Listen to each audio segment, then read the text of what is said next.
So I think that free will, for the most part, is an illusion.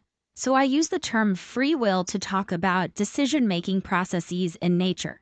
If you look at something like a pea tendril, when it senses that it's close to a branch that it can wrap itself around, it starts growing more quickly in that direction, and then it changes the growth so that it wraps itself around a branch. Most of us wouldn't consider that to be a free decision-making process. It's a cause and effect process that occurs in nature.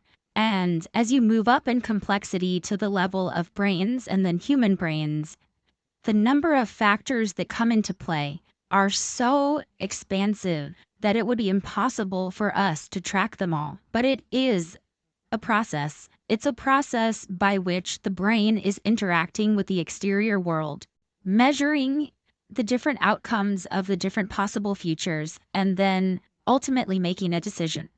This is something that I think what many people mean by free will. The problem with having free in the title is that it's not free in the way we feel it is. And this is where the illusion comes in. We begin with this illusion of self, of being the solid, concrete entity that is somehow living somewhere inside my body. It's my brain, and therefore somehow separate from the physical world, that could somehow freely make a decision.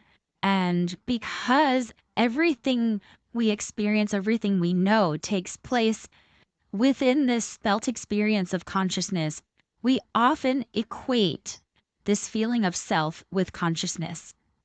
And that, I think, is clearly an illusion. It is this feeling that my conscious experience is this self and is the thing that has this freedom. And this is how the illusion of self and the illusion of free will are related. There's a very interesting study done in 2013 in which they put participants in an fMRI machine and showed them a screen and presented two numbers on that screen. And they gave them the option of either adding or subtracting these two numbers. And they were scanning the activity of these participants' brains while they were doing this calculation. And the result of this study was that the experimenters could tell up to 4 seconds not only when this person was going to make the decision, but whether they decided to add or subtract. And so you get the sense viscerally that there's no self or free will making decisions behind the scenes, but that in terms of your conscious experience, a decision really arises.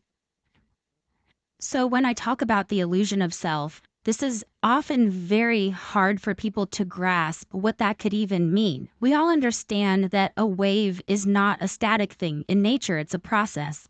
And our brains are very much the same thing. They are processes in nature that are ever changing, ever evolving, that we are in constant communication with the external world. So the neuroscience is really still in its infancy, but we're starting to learn more and more about how this illusion of self gets created. We also know that memory plays a role in creating this experience of self as well.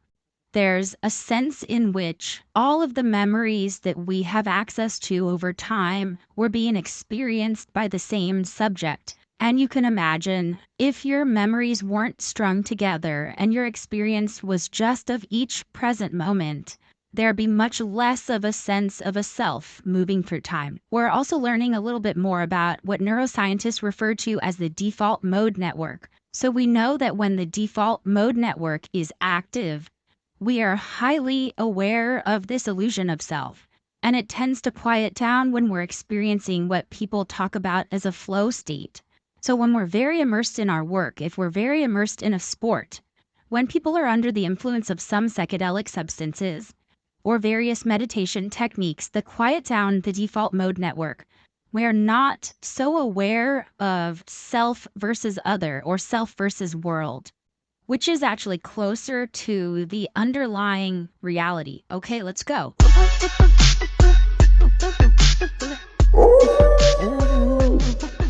Ciao.